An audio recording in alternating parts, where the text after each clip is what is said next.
आइए आज हम लोग स्टडी करेंगे क्वेश्चन नंबर 51। कह रहा है two condensers, one of capacity C and other of capacity C/2 are connected to a V volt battery as shown in the figure. The work done in charging fully both the condensers is। कह रहा है कि दो capacitor हैं, एक की capacity C है, दूसरे की C/2 है। अब इनको एक बैटरी से कनेक्ट कर दिया जाता है जिसका विभवांतर यानी वोल्टेज V है। तो कह रहा है कि इनके चार्जिंग में कितना कार्य करना पड़ेगा, ये हमसे पूछ रहा है। तो इसको देखते हैं।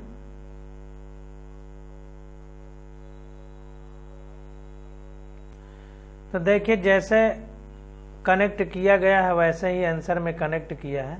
ये बैटरी है और ये दोनों संधारित्र हैं। अब जब हम किसी बैटरी से किसी संधारित्र को जोड़ते हैं तो वो चार्ज होता है। तो चार्ज का मतलब हिंदी में आवेश होता है, तो इसका मतलब उसमें आवेश जाता है।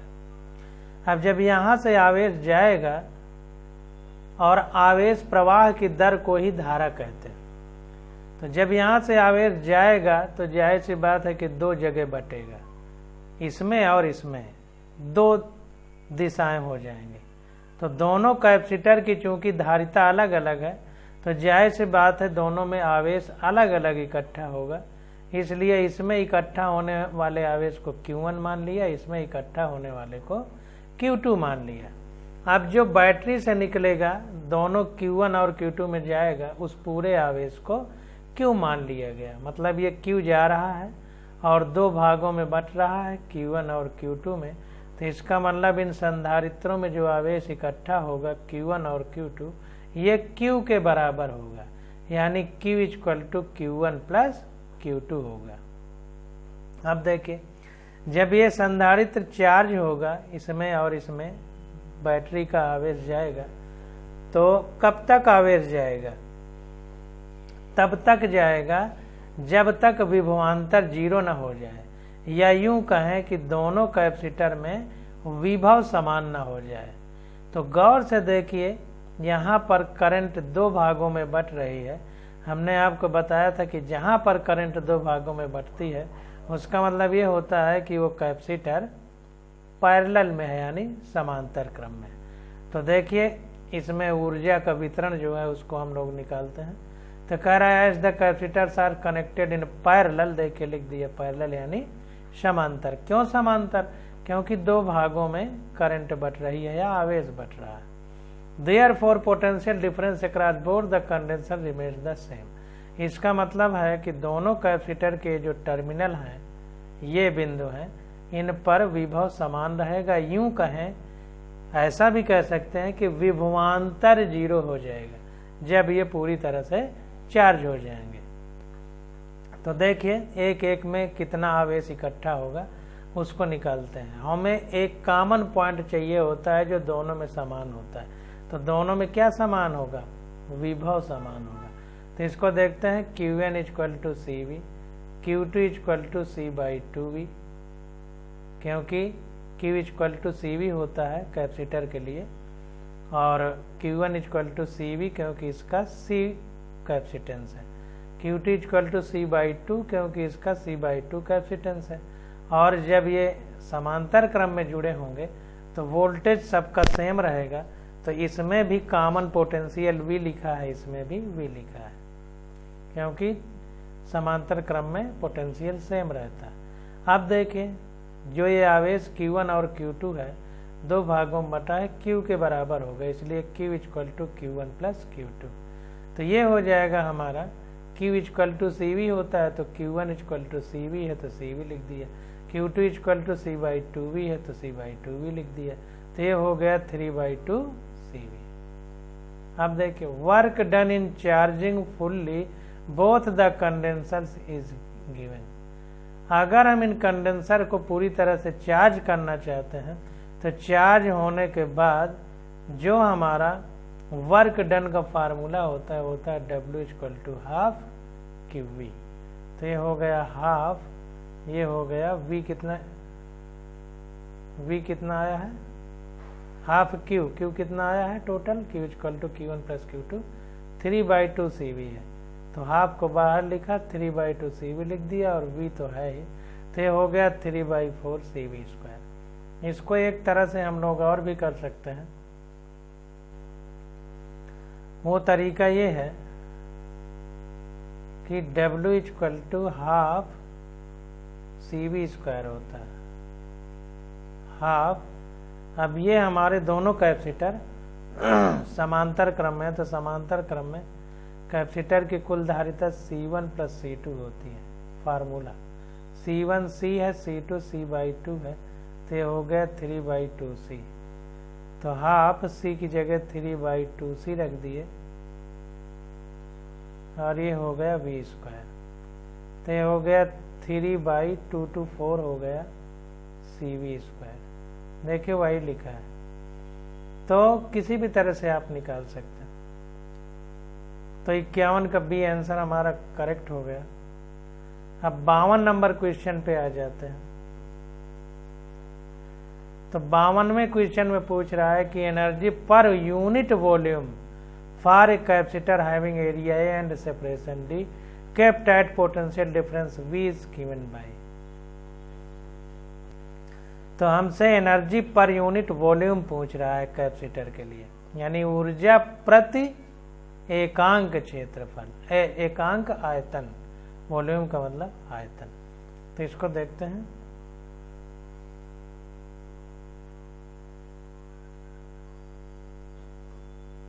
तो यहां पर देखिए इसने डायरेक्ट फार्मूला लिख दिया है, energy density equal to half epsilon naught V square upon D square. हम लोग इसको करके देखते हैं। तो देखिए समांतर पट सांद्रित का फार्मूला होता है epsilon naught A upon D, और ऊर्जा का फार्मूला होता है U equal to half CV square. तो हाफ C की जगह epsilon naught A upon D into V square. अब देखिए एनर्जी पर यूनिट वॉल्यूम हमको निकालना है, ये ध्यान रखना है कि एनर्जी पर यूनिट वॉल्यूम हमको निकालना है, यानी एनर्जी बटे आयतन, एनर्जी बटे आयतन। तो ये U वैल्यू निकली है। तो जब हम इसका एनर्जी पर यूनिट वॉल्यूम निकालेंगे तो ये हमारा U अपॉन V हो जाएगा, तो ये हो जाएगा 1/2 epsilon naught A upon D into, ये अभी एनर्जी का फार्मूला है V square upon volume. Volume में क्या होता है, लंबाई गुणे चौड़ाई गुणे ऊंचाई, ये होता है volume. Length into breadth into height. तो लेंथ इंटू ब्रेड्थ यानी लंबाई गुणे चौड़ाई क्या होता है, एरिया। तो हम इसको एरिया इंटू ऊंचाई या गहराई लिख सकते हैं इस तरह। तो ये A से A कट जाएगा, तो half epsilon naught V square upon D से D का गुणा होगा तो D स्क्वायर हो जाएगा। तो half epsilon naught V square upon D square, यही तो लिखा हुआ है। तो इस प्रकार से हम लोग इसको निकालेंगे। अब क्वेश्चन नंबर 53 देखते हैं। तो देखिए 53 क्वेश्चन में पूछ रहा है, बार बार उसी तरह के क्वेश्चन हमसे घुमा के पूछता है। कह रहा है capacitor is charged with A battery and energy stored is U। एक कैपेसिटर को बैटरी से चार्ज किया जाता है और उसमें कितना एनर्जी स्टोर होता है, U। तो कोई कैपेसिटर है बैटरी से चार्ज किया जाता है तो उसमें U ऊर्जा इकट्ठा होती है। कह रहा है after disconnecting battery and another capacitor of same capacity is connected in parallel to the first capacitor. कह रहा है अब जो बैटरी से चार्ज किया हुआ कैपेसिटर है, बैटरी को हम हटा देते हैं और उस कैपेसिटर को किसी दूसरी कैपेसिटर से समांतर क्रम में जोड़ते हैं, पैरेलल। तो कह रहा है then energy stored in each capacitor is, तब प्रत्येक संधारित्र में कितनी ऊर्जा इकट्ठा होगी ये हमको बताना है।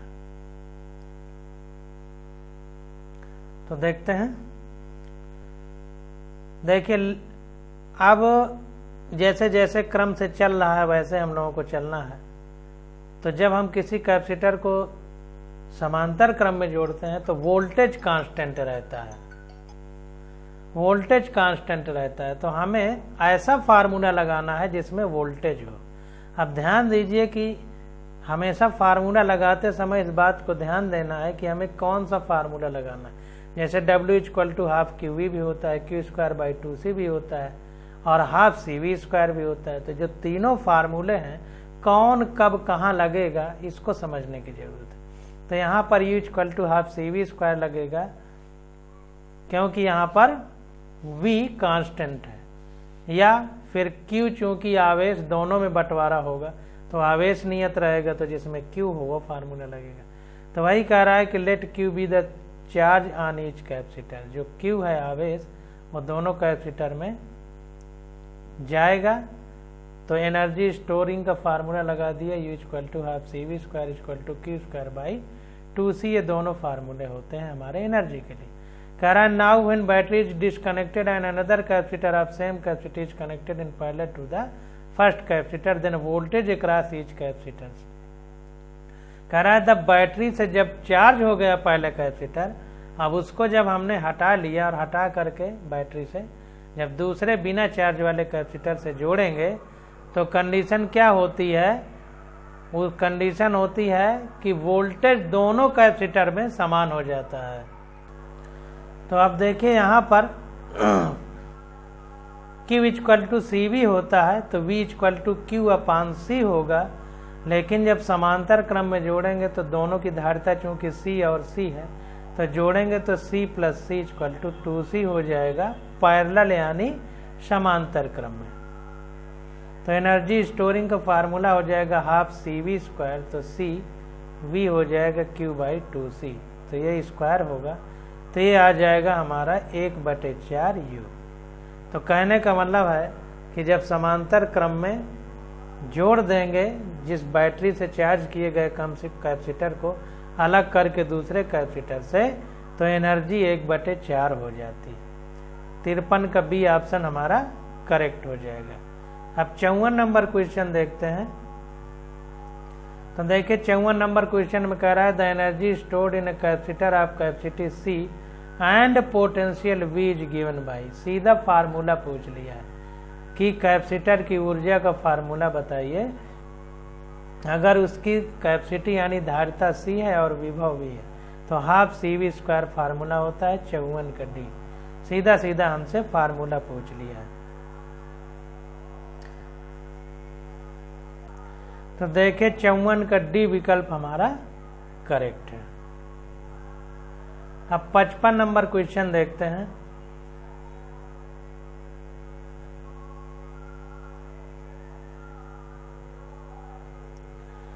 कह रहा है 27 drops of same size are charge at 220 volt each. कह रहा है 27 पानी की बूंद है, पता नहीं पानी की है कि किस चीज की, लेकिन वो बूंद है और उनका आकार समान है, सेम साइज के हैं। उनको 220 वोल्ट विभव से चार्ज किया जाता है। Then combined to form a bigger drop. अब उनको इकट्ठा करके एक बड़ी बूंद बना ली जाती है। Calculate the potential of the bigger drop. तो कह रहा है कि अब उस बड़ी बूंद का जो 27 छोटी बूंदों से मिलकर बनाई गई है तो उसका पोटेंशियल यानी विभव कितना होगा। तो ध्यान दीजिए कि छोटी बूंदों को जब मिला के बड़ी बूंद बनाई जाएगी तो छोटी बूंदों का जो आयतन होगा, कुल आयतन, वो बड़ी बूंद के बराबर होगा। एक तो ये समानता है। दूसरी समानता क्या है? छोटी बूंदों में जो आवेश होगा वो अगर जोड़ा जाए तो बड़ी बूंद के आवेश के बराबर होगा।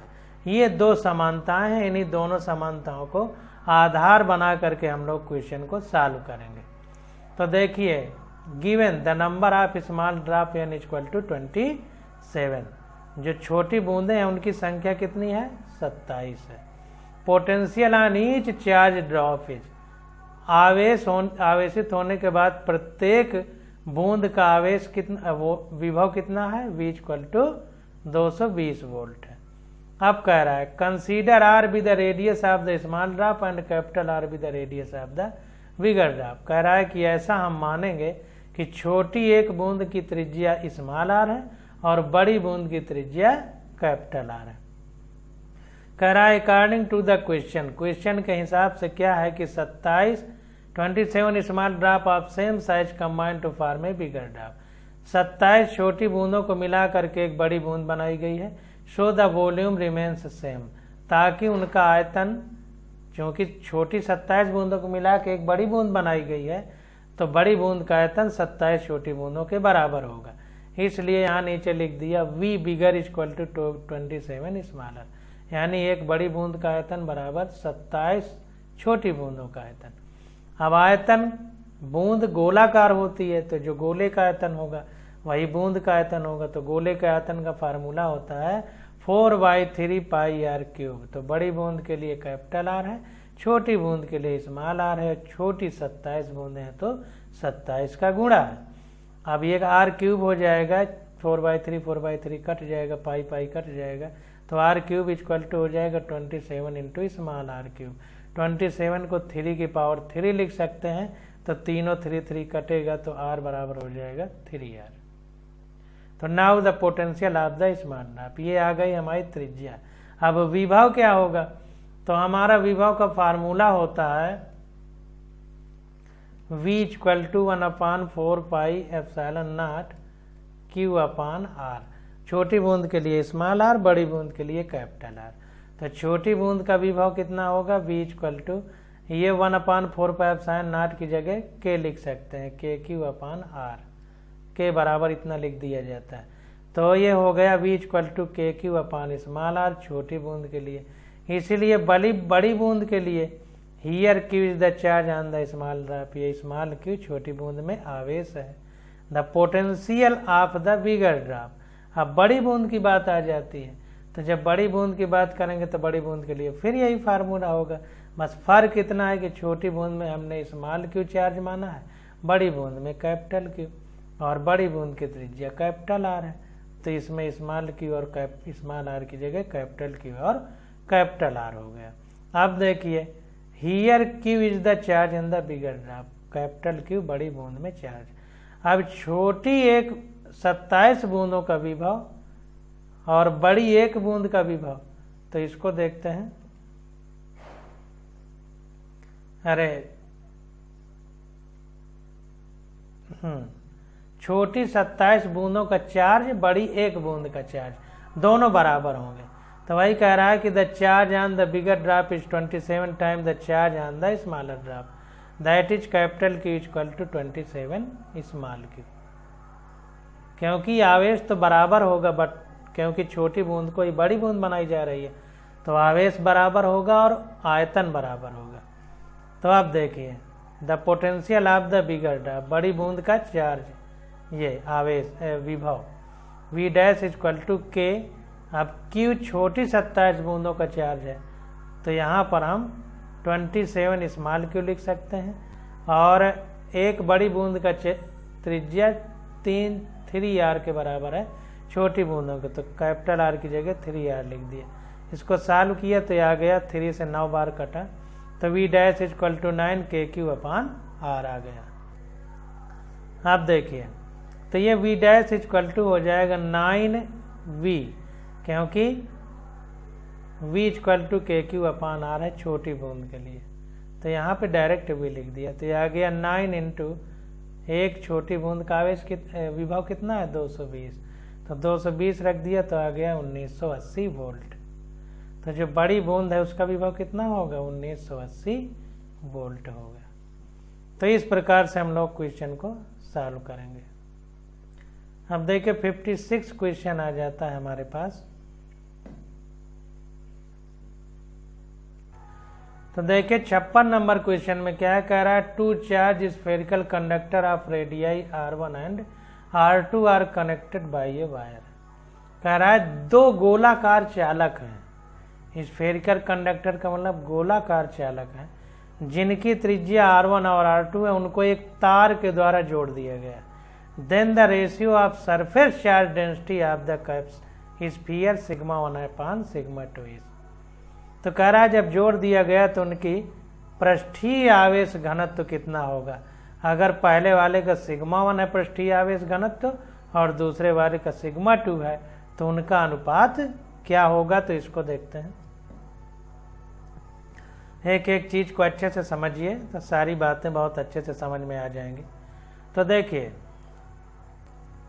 जब हम दो गोलाकार संधारित्रों को तार के द्वारा जोड़ेंगे तो जाहिर सी यह बात है कि आवेश का वितरण होगा एक दूसरे में, और आवेश कब तक जाता है, जब तक कि दोनों का विभव समान न हो जाए, या यूं कहें कि विभवांतर 0 ना हो जाए, तब तक आवेश जाता है।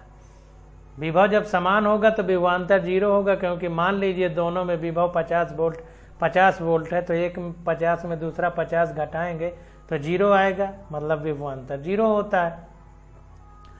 तो अब देखिए, विभव समान है, हम समान चीज पकड़ के ही चलेंगे। तो when two charge का spherical capacitors are connected by a conducting wire, then the potential becomes same in both the sphere. Spherical conductor कह रहा है, जब हम तार के द्वारा जो दो गोलाकार चालकों को जोड़ देंगे तो उनके जुड़ने के बाद एक समय ऐसा आएगा जब उनका विभव समान हो जाएगा, यानी V1 = V2 हो जाएगा। अब गोलाकार संधारित्र के लिए विभव का फार्मूला होता है 1/4πε0 Q/R। 1/4πε0 को K भी लिखते हैं, तो K Q1/R1 बराबर K Q2/R2 हो गया, जहाँ Q1/R1 पहले संधारित्र का आवेश और त्रिज्या है, Q2/R2 दूसरे संधारित्र की आवेश और त्रिज्या है। तो ये K कट जाएगा तो Q1/Q2 = R1/R2 आ जाएगा। As we know that the surface charge density of the charged spherical conductor, अब जो गोलाकार संधारित्र हैं उनकी पृष्ठीय आवेश घनत्व क्या होता है, तो पृष्ठीय आवेश घनत्व में पृष्ठ पर आवेश कितना घना है, ये मतलब है। पृष्ठ आ गया, अब पृष्ठ का क्या होता है, क्षेत्रफल ही होता है, क्योंकि लंबाई और चौड़ाई केवल होता है, और पूरे गोले का आयतन होता है, क्योंकि उसमें लंबाई, चौड़ाई, ऊंचाई या गहराई 3 होती हैं। तो यहाँ पर पृष्ठीय आवेश घनत्व की बात हो रही है, तो इसका मतलब पृष्ठ यानी पृष्ठ का क्षेत्रफल होता है, तो उस क्षेत्रफल पर कितना आवेश है, यानी सिग्मा = आवेश प्रति एकांक क्षेत्रफल। तो ये हमारा सिग्मा का फार्मूला होगा, यानी अगर स्मॉल क्यू है तो स्मॉल क्यू/ गोला जो होता है उसके सरफेस यानी सतह का क्षेत्रफल का फार्मूला क्या होता है, 4πr²। तो वही तो देखिए लिखा है, sigma = Q/4πr², where Q is the charge on the spherical conductor, R is the radius of the spherical conductor। जहाँ पर Q हमारा आवेश है उस गोलाकार चालक पर और R उसकी त्रिज्या है। देखिए यहाँ स्मॉल r लिखा है, यहाँ कैपिटल R थोड़ा त्रुटि है, इसको कैपिटल R कर लीजिए। अब देखिए, दोनों गोलाकार संधारित्र गोलाकार चालक जो है स्फेरिकल कंडक्टर, उनकी डेंसिटी का सरफेस चार्ज डेंसिटी की तुलना करना। तो सिग्मा 1/σ2 = Q की जगह Q1 हो जाएगा, अपान 4πr की जगह R1 हो जाएगा पहले के लिए, दूसरे के लिए Q2 हो जाएगा, R की जगह R2 हो जाएगा। तो ये 4π कट गए, तो ये बचा सिग्मा 1/σ2 = Q1/Q2 R2/R2² तो ये हो गया सिग्मा 1/σ2 =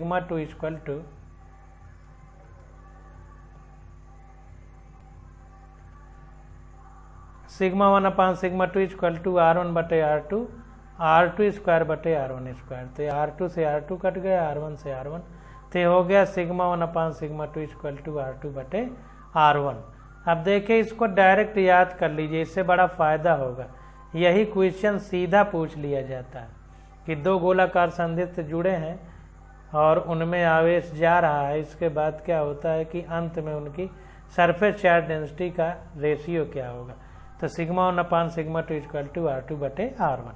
तो इसको अगर आप याद कर लेंगे तो बार बार निकालना आपको नहीं पड़ेगा, सीधा सीधा हम लोग आंसर दे पाएंगे। अब क्वेश्चन नंबर 57 देखते हैं। देखिए कह रहा है the equivalent capacitance of the combination shown in the figure is. कह रहा है जो चित्र बनाया गया है तो इस चित्र में तुल्य धारिता कितनी होगी, इक्विवेलेंट कैपेसिटेंस मतलब नेट कैपेसिटी कितनी होगी। तो इसको ध्यान दीजिए, ये इस तरह से बैटरी से जुड़ा हुआ है। मान लीजिए कोई बैटरी है, तो इस बैटरी से ये जोड़ दिया गया है इस प्रकार से। तो इधर से करंट जाएगी तो देखिए दो तरफ बटेगी, एक इधर जाएगी एक इधर जाएगी, फिर इधर आएगी फिर इधर आएगी। अब यहाँ पर देखिए इस बिंदु पर और इस बिंदु पर, चूंकि ये संधारित्र की धारिता समान है तो समान करंट इधर जाएगी। अगर इधर आई जाएगी तो इधर भी आई जाएगी। तो यहाँ पर जो विभव है वो समान रहेगा, सेम, क्योंकि दोनों तरफ धारा बराबर बट रही है। तो चूंकि यहाँ पर विभव भी होगा तो यहाँ पर भी होगा। अब जब विभव समान है तो विभवांतर नहीं होगा, पोटेंशियल डिफरेंस नहीं होगा। जब तक पोटेंशियल डिफरेंस नहीं होगा तो वहाँ पर करंट नहीं जा सकती, यानी ये कैपेसिटर हमारा चार्ज नहीं होगा, क्योंकि करंट आवेश के प्रवाह की दर को ही कहते हैं। तो जब आवेश जाएगा ही नहीं तो चार्ज कैसे होगा, क्योंकि दोनों तरफ विभव बराबर है। तो इसलिए इसका कोई मतलब नहीं, इसको हम लोग हटा देंगे। तो इसको अगर हम लोग हटा देंगे तो देखिए फिगर कैसा बन जाएगा। देखिए कह रहा है कि consider the node B, A, B, E and F shown in the figure. A, B, E and F. The potential at node A is equal to the potential at node B. A और B पे potential बराबर होगा, क्योंकि ये दोनों terminal battery से जुड़े हुए हैं। Similarly, the potential at F is equal to the potential at node E. इसी प्रकार E और F में विभव समान होगा। So there is no potential difference between the EF arm. इसलिए E और F भुजा में किसी प्रकार का विभवांतर नहीं होगा, यानी पोटेंशियल डिफरेंस नहीं होगा, पोटेंशियल डिफरेंस नहीं होगा। Thus no current, hence charge will flow in the circuit. इसलिए इसमें किसी भी प्रकार की धारा या दूसरे शब्दों में कहें चार्ज यानी आवेश प्रवाहित नहीं होगा। जब यह आवेश प्रवाहित नहीं होगा तो चार्ज भी नहीं होगा। तो so EF will be as open circuit, behaves as open circuit. तो ये हमारा ये वाला कैपेसिटर जो लगा है ये खुला परिपथ की तरह हमारे साथ व्यवहार करेगा, यानी ऐसे जैसे इसमें करंट फ्लो ही नहीं हो रही। तो इसको हटा दिया गया। जब हटा दिया गया तो ये और ये समांतर क्रम में हो गए, पैरेलल कॉम्बिनेशन। क्यों? क्योंकि यहाँ पर जब बैटरी जोड़ेंगे तो दो तरफ करंट का बहाव होगा, यानी धारा दो तरफ बटेगी। जब दो तरफ बटेगी तो उस कॉम्बिनेशन को क्या कहते हैं? समांतर क्रम या पैरेलल कॉम्बिनेशन। तो अब now the two capacitor are arranged in parallel, समांतर में हो गए तो द नेट इक्विवेलेंट कैपेसिटर्स। तो तुल्य धारिता इनकी कितनी हो जाएगी? C equivalent equal to C1 plus C2, दोनों में C है तो C प्लस C यानी C equivalent equal to 2C। ये आ जाएगा, यही हमारा आंसर हो जाएगा। अब 58 नंबर क्वेश्चन देखते हैं। तो देखिए 58 नंबर क्वेश्चन में कह रहा है पैरेलल प्लेट कैपेसिटर है जो uniform electric field E in the space between the plates. कह रहा है कि एक पैरेलल प्लेट कैपेसिटर है, यानी समांतर पट संधारित्र जिसमें विद्युत क्षेत्र एक समान विद्युत क्षेत्र E है, जो खाली स्थान होता है प्लेट के बीच में। कह रहा है if the distance between the plate is D and area of each plate is A। अगर जो प्लेट है उसका क्षेत्रफल A है और बीच की दूरी प्लेटों की D है, तो कह रहा है the energy stored in capacitor is, तो उस कैपेसिटर यानी संधारित्र के अंदर ऊर्जा कितनी स्टोर होगी। हमको बता दिया है कि निर्वात में परावैद्युतशीलता एप्सिलॉन नॉट होती है। तो इसको देखते हैं। सीधा फार्मूले पर आधारित है, जैसे फार्मूला लगाए थे वैसे यहाँ भी लगाएंगे। तो देखिए we know that capacitance of a parallel plate capacitor, समांतर पर संधारित्र का फार्मूला क्या होता है? C equal to epsilon naught A by T।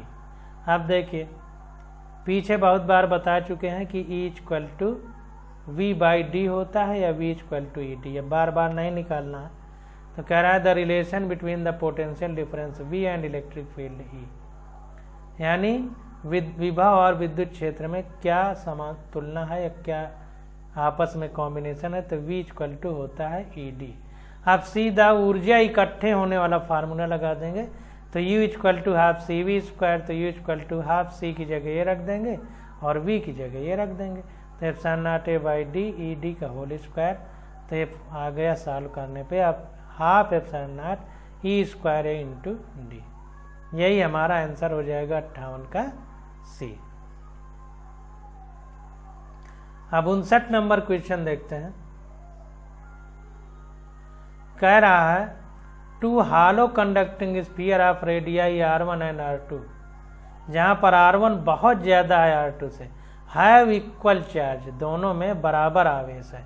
तो कह रहा है द पोटेंशियल वुड बी, तो पोटेंशियल किस में ज्यादा होगा, तो जाहिर सी बात है कि फार्मूला होता है V इक्वल टू 1/4πε0 Q/R, यानी V व्युत्क्रमानुपाती है त्रिज्या के, यानी जिसकी त्रिज्या कम होगी उसका पोटेंशियल ज्यादा होगा। तो R2 की त्रिज्या कम है तो इसका पोटेंशियल ज्यादा होगा, तो मोर ऑन स्मॉलर स्फीयर, दूसरा आंसर करेक्ट हो जाएगा। इसको देख लेते हैं। तो देखिए V इक्वल टू 1/4πε0 Q/R, यानी V inversely proportional to 1/R। R जिसका ज्यादा होगा तो V कम होगा, जिसका R कम होगा तो V ज्यादा होगा। तो hence lesser the radius distance more will be the potential, जिसका त्रिज्या या दूरी कम होगी उसका पोटेंशियल ज्यादा होगा। तो दूसरे वाले की कम है त्रिज्या, तो पोटेंशियल ज्यादा है, तो सेकंड ऑप्शन करेक्ट हो जाएगा। अब 60 नंबर क्वेश्चन देखते हैं। कह रहा है the angle between the electric field of forces and the equipotential surfaces. तो देखिए सम विभव पृष्ठ होता है, या तो धनात्मक होगा या तो ऋणात्मक होगा। अगर धनात्मक है तो विद्युत क्षेत्र रेखाएं पृष्ठ से बाहर की ओर निकलेंगी लंबवत, अगर ऋणात्मक है तो विद्युत क्षेत्र रेखाएं पृष्ठ पर आएंगी लंबवत अंदर की ओर।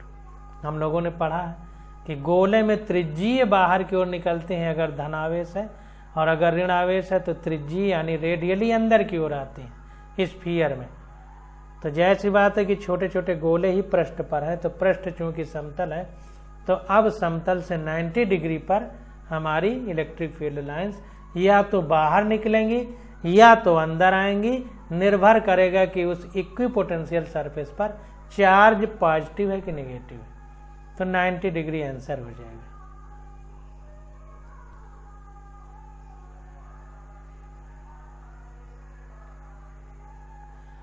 Electric field lines are always perpendicular the equipotential surface, समविभव पृष्ठ से सदैव विद्युत क्षेत्र रेखाएं लंबवत होती हैं। तो लंबवत का मतलब 90 डिग्री।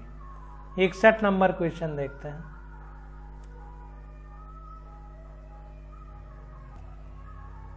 कह रहा है capacitor of capacitance C equal to 900 picofarad is charge fully by 100 volt battery B as shown in figure A. Then it is disconnected from the battery and connected to another uncharged capacitor of capacitance C equal to 900 picofarad as shown in figure B. The electrostatic energy stored by the system is. कह रहा है एक capacitor है जिसकी धारिता C है, 100 volt की battery से जोड़ दिया गया। जब ये चार्ज हो गया तो बैटरी हटा ली गई, और हटाने के बाद इस चार्ज वाले कैपेसिटर को बिना चार्ज वाले किसी दूसरे कैपेसिटर से जोड़ दिया गया। यहाँ पर देखिए थोड़ा गलती है, प्लस प्लस दोनों प्लेट हो गई है, इसको माइनस कर लीजिए। तो जब प्लस प्लस प्लेट एक तरफ होती है, माइनस माइनस एक तरफ, तो उसको हम समांतर क्रम में मानते हैं, पैरेलल कॉम्बिनेशन, क्योंकि सीरीज या श्रेणी क्रम में प्लस माइनस इस तरह प्लेट जुड़ती है, और समांतर क्रम में प्लस प्लस के साथ माइनस माइनस के साथ इस प्रकार जुड़ती है। तो कुल मिला के ये समांतर क्रम में हमारा संधारित्र जुड़ा हुआ है। तो ऐसे बहुत सारे क्वेश्चन हम पीछे कर चुके हैं, अब फिर कर रहे हैं। तो कह रहा है according to the equation, question के हिसाब से दोनों संधारित्र को सीरीज श्रेणी समांतर क्रम में जोड़ा गया है पैरेलल कॉम्बिनेशन में। तो जब पैरेलल में जोड़ेंगे तो आवेश देखिए समान रहता है और विभव भी समान हो जाता है जब समांतर में जोड़। तो चूंकि आवेश Q1 plus Q2 equal to Q हो जाएगा, जितना दोनों में अलग अलग आवेश है तो वो जो है जब जोड़ेंगे तो उस पूरे आवेश के बराबर होगा। अब देखिए Q1 कितना है, Q इक्वल टू CV होता है, तो इसकी जगह हम C1 V1 लिख देंगे पहले कैपेसिटर के लिए, इसकी जगह C2 V2 लिख देंगे दूसरे कैपेसिटर के लिए, और दोनों को चूंकि समांतर क्रम में लिखा गया तो Q इक्वल टू यहाँ पर हम CV लिख देंगे CV। तो ये C1 V1 plus C2 V2 equal to, अब दोनों देखिए समांतर क्रम में जुड़े हैं तो तुल्य धारिता क्या होगी, C1 प्लस C2 होगी, और ये V हो जाएगा। अब C1 V1 प्लस C2, अब देखो दूसरा वाला संधारित्र जब बैटरी दूसरे वाले संधारित्र से जोड़ा नहीं गया था, जब जोड़ा नहीं गया, पहले हमने बैटरी से संधारित्र को जोड़ के चार्ज किया, तो दूसरा वाला जब पहले वाले संधारित्र से नहीं जुड़ा था तो उसमें विभव कितना रहा होगा, 0 रहा होगा, या सीधा यूं भी कह सकते हैं कि Q2 ही 0 रहा होगा, आवेश ही, क्योंकि उसमें अभी आवेश गया ही नहीं जब जोड़ा नहीं गया, तो हमने यहाँ 0 रख दिया, तो ये C1 plus C2 into V हो गया। तो ये V हो गया हमारा C1 V1 अपान C1 प्लस C2 हो गया, ठीक ना। तो वही देखिए आ गया V इक्वल टू C1 कितना है, C है, V1 कितना है 100 वोल्ट, अपान ये दो जोड़ेंगे तो 2C हो जाएगा, तो C से C कट जाएगा, तो ये 50 वोल्ट आ गया, वही 50 वोल्ट निकल के आया। अब ऊर्जा कितनी इकट्ठा हुई, तो ऊर्जा U equal to half CV square होती है। अब चूंकि दो संधारित्र जुड़ रहे हैं तो 2 लिख दिया, 2 का गुणा कर दिया, तो 2 इंटू हाफ CV स्क्वायर, तो U इक्वल टू 2 से 2 कटेगा तो CV स्क्वायर, C कितना है 900 पिको फैरेड, तो फैरेड में बदलेंगे तो 10 के आते माइनस 12 का गुणा करेंगे, इंटू V 50 है और 50 क्योंकि V स्क्वायर है। तो ये देखिए सॉल्व किया गया तो आ गया हमारा 2.25 इंटू 10⁻⁶ जूल, यही हमारा आंसर हो जाएगा। अब क्वेश्चन नंबर 62 देखते हैं। कह रहा the equivalent capacitance of the system shown in the following circuit is. तो ये देखिए दोनों समांतर में है तो पहले समांतर का निकाल लेंगे, तो समांतर में सीधा जुड़ जाते हैं तो 3 3 6 हो जाएगा, 6 और 3 का सीरीज में निकाल लेंगे तो 6 का 18/9 2 हो जाएगा, चौथा ऑप्शन करेक्ट होगा। इसको देखते हैं 62 नंबर। देखिए सीरीज में the equivalent capacitance in parallel is, समांतर वाले 3 3 जुड़े हैं तो 3 माइक्रोफैराड प्लस 3 माइक्रोफैराड, तो 6 माइक्रोफैराड हो गया। अब जो 6 आया 6 इस 3 के साथ समांतर में है, तो समांतर में इक्विवेलेंट संधारित्र की धारिता क्या हो जाएगी सीरीज में, तो 1/C प्लस 1/C होती है, यानी C square upon C plus C होगी, तो 3 इंटू 6 अपान 3 प्लस 6, तो ये आ गया 2 माइक्रोफैराड। इसको करके देख लीजिएगा। अब 63 नंबर क्वेश्चन आ जाता है। तो देखिए 63 नंबर क्वेश्चन में कह रहा है कि इफ कोई ये बंद परिपथ है उसमें गॉस सरफेस के लिए यस लिखा है, यस का मतलब पृष्ठ के लिए, vector E dot vector D S equal to 0 over a surface, surface के लिए, तो कह रहा है देन कौन सा ऑप्शन हमारा करेक्ट होगा। तो यहाँ पर देखिए E dot D S equal to 0 है, यानी गॉसियन फ्लक्स जो है वो 0 है। तो इसका मतलब क्या है कि मान लीजिए कोई पाइप है, तो गॉसियन फ्लक्स 0 कब हो सकता है, जब जितना विद्युत क्षेत्र रेखाएं अंदर प्रवेश करें वो पूरी निकल जाएं। तो जितना प्रवेश कर रही हैं उतना निकल रही हैं, तो जाहिर सी बात है जितना प्रवेश की उतना पूरी निकल गई, तो अंदर फ्लक्स क्या होगा, 0 हो जाएगा। तो the number of flux line entering the surface must be equal to the number of flux line leaving it. तो जितनी फ्लक्स रेखाएं अंदर प्रवेश कर रही हैं उतनी पूरी निकल जा रही हैं, इसीलिए 0 हो गया। जैसे किसी पाइप में जितना पानी आए पूरा निकल जाए तो उसके बीच में पानी कितना बचेगा, 0। तो उसी तरह पूछ रहा है, कोई अंतर नहीं है। तो 63 का डी हमारा करेक्ट हो जाएगा।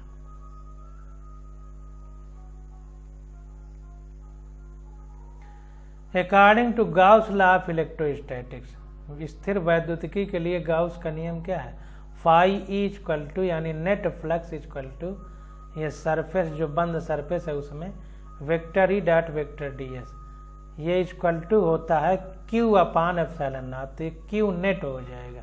तो जितना आवेश आया उतना पूरा का पूरा निकल गया। तो so here net flux is 0। तो यहाँ पर चूंकि जितना आवेश आया वो पूरा निकल गया, यानी फ्लक्स अंदर बचा ही नहीं। तो that means net charge include by the surface is 0। इसका मतलब बंद सतह पर किसी भी प्रकार का कोई कुल आवेश नहीं है। So the flux entering the surface is equal to the flux leaving the surface is same. इसका मतलब जितना फ्लक्स आया उतना निकल गया, आने वाला और निकलने वाला फ्लक्स सेम है, यानी अंदर कोई फ्लक्स नहीं बचा, इसलिए 0 लिखा गया। तो ऑप्शन 4 हमारा करेक्ट हो जाएगा। अब 64 नंबर क्वेश्चन देखते हैं। 64 नंबर में कह रहा है an electric dipole is placed at an angle of 30 degree with an electric field of intensity 2 × 10⁵ newton per coulomb. It experience a torque of 4 newton metre. Calculate the magnitude of charge on the dipole if the dipole length is 2 centimetre. तो कोई देखिए विद्युत क्षेत्र है जिसकी तीव्रता कितनी है, 2 × 10⁵ न्यूटन पर कूलम। उससे 30 डिग्री के कोण पर कोई द्विध्रुवी रखी गई है जिस पर बलाघूर्ण कितना लग रहा है, 4 न्यूटन मीटर का। तो कह रहा है कि अगर उस द्विध्रुवी की लंबाई 2 मीटर है तो उस पर चार्ज कितना है, चार्ज का परिमाण कितना है, हमको कैलकुलेट करना है। तो देखिए 64 नंबर क्वेश्चन देखते हैं।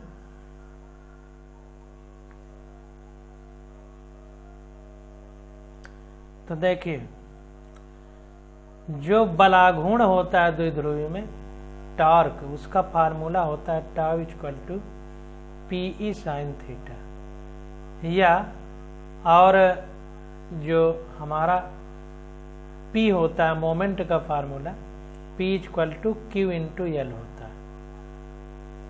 तो where symbol have their using meaning, जहाँ पर ये जो सिंबल दिए गए हैं वो अपना खुद का वैल्यू रखते हैं, यानी P हमारा मोमेंट है, डाइपोल मोमेंट, E हमारा इलेक्ट्रिक फील्ड है, टाउ हमारा टॉर्क है। तो टाउ दे दिया है 4 equal to Q into L, L हमारी लंबाई है डाइपोल की, तो 2 सेंटीमीटर है तो उसको मीटर में लिखेंगे, तो 2 × 10⁻² हो जाएगा। और E हमारा विद्युत क्षेत्र है, 2 × 10⁵ न्यूटन पर कूलम है, और थीटा 30 डिग्री। तो ये आ गया, सॉल्व करने पे 2 × 10⁻³ कूलम या 2 मिली कूलम हो जाएगा। तो यही हमारा आंसर हो जाएगा 2 मिली कूलम, यानी 64 का 3 वाला ऑप्शन हमारा करेक्ट हो जाएगा। तो इस प्रकार से ये सारे क्वेश्चन हमारे हो गए। अभी एक और बचा है।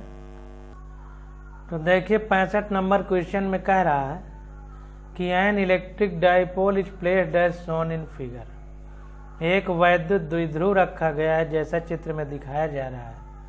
कह रहा है the electric potential at point P, यहाँ P पर इस द्विध्रुव के कारण विभव ज्ञात करना है।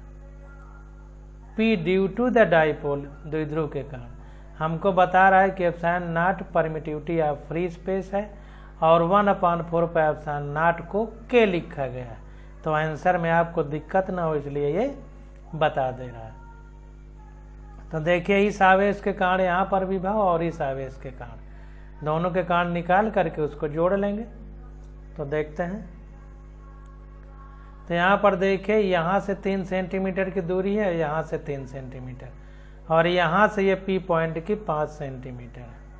तो VP इक्वल टू पहले इसके कारण तो 5 और 3 8 सेंटीमीटर की दूरी है। तो फार्मूला क्या होता है 1/4 पे एप्सिलॉन नॉट Q/R।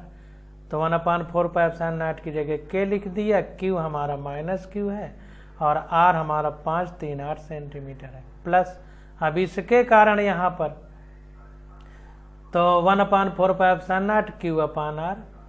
तो इसके कारण ये तो मध्य बिंदु है, इसके कारण तो 1/4 पे एप्सिलॉन को K लिख दिया, 1/4 पे एप्सिलॉन नॉट को। अब Q/R बचा, तो Q/R मतलब यहाँ से यहाँ तक की दूरी। तो यहाँ से यहाँ तक 3 सेंटीमीटर है और ये पूरी 5 है, इसका मतलब यहाँ से यहाँ तक 5 - 3 यानी 2 सेंटीमीटर, तो 2 सेंटीमीटर। तो ये आ गया KQ कॉमन ले लिया, 1/2 सेंटीमीटर - 1/8 सेंटीमीटर। ये माइनस आएगा तो ये इधर चला जाएगा, इधर आ जाएगा। तो ये 3KQ/8 × 10⁻² ये वोल्ट में हो गया। ये सॉल्व करने के बाद Q की वैल्यू KQ की वैल्यू नहीं रखा और V की जगह 10⁻² रखना है, क्वेश्चन में दिया है। तो 3/8 KQ × 10⁻² वोल्ट हो गया। यही आंसर है 65 का चौथा ऑप्शन हमारा करेक्ट। यहाँ पर देखिए V की जगह 10⁻²V लिखा है, तो ये 10⁻²V लिखा गया है। यहाँ पर 10⁻² का गुणा किया गया जो भी आया। तो इस प्रकार से हमारा 65 का चौथा विकल्प करेक्ट हो जाएगा। तो इस प्रकार से ये चैप्टर हमारा ख़त्म हो गया। अब इसके बाद केमिस्ट्री की स्टडी करेंगे। आज बस यहीं तक।